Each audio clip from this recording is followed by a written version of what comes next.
சட்டசபையில் கள்ளச்சாராய விவகாரம் குறித்து பேச அனுமதி கொடுக்கவில்லை என்றும் சட்டப்பேரவை தலைவர் நடுநிலையுடன் இல்லை என்றும் பேச வேண்டி அமைதி கேட்டு தொடர்ந்து குரல் கொடுத்ததால் எங்களை வெளியேற்றியுள்ளனர் என்று எதிர்க்கட்சித் தலைவர் எடப்பாடி பழனிசாமி தெரிவித்துள்ளார்.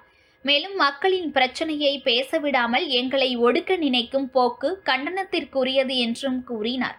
தமிழக சட்டசபை நேற்று காலை 10 மணிக்கு கூடியது. அப்போது தமிழக சட்டசபையில் கள்ளக்குறிச்சியில் கள்ளச்சாராயம் குடித்து உயிரிழந்தோருக்கு இரங்கல் தெரிவிக்கப்பட்டது. இதையடுத்து இன்றைக்கு அவை ஒத்திவைக்கப்பட்டது. இந்த நிலையில் இன்று காலை 10 மணிக்கு சட்டசபை கூடியது.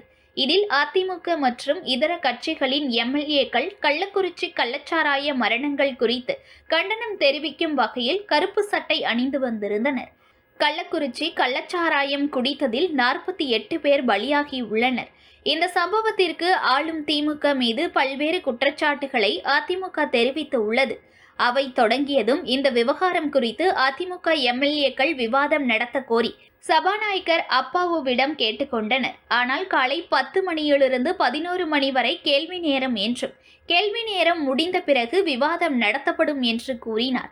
ஆனால் அதிமுக மற்றும் பாஜக, பாமக எம்எல்ஏக்கள் கள்ளச்சாராய சம்பவம் குறித்து தொடர்ந்து கேள்வி எழுப்பி அமளியில் ஈடுபட்டனர். மேலும் சில அதிமுக எம்எல்ஏக்கள் முதல்வர் ஸ்டாலின் பதவி விலக வேண்டும் என்று கூறி பதாகைகளை ஏந்தி தர்ணா செய்தனர். தொடர்ந்து எதிர்க்கட்சிகள் அமளியில் ஈடுபட்டனர். சட்டசபை எதிர்க்கட்சி துணைத் தலைவர் ஆர்.பி. உதயகுமாரை குண்டுகட்டாக தூக்கி வெளியேற்றினர்.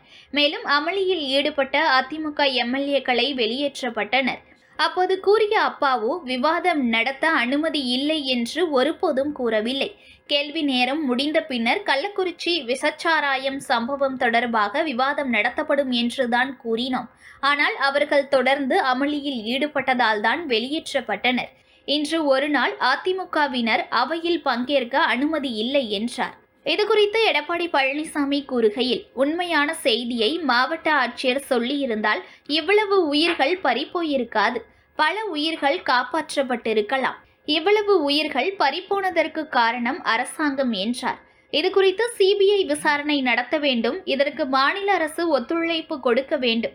இந்த சம்பவத்திற்கு முழுக்க காரணம் தமிழக அரசுதான். பொம்மை முதல்வர் ஸ்டாலின் தான். எனவே இதற்கு அவர் தார்மீக பொறுப்பேற்று பதவி விலக வேண்டும். இவ்வாறு எடப்பாடி பழனிசாமி கூறினார்.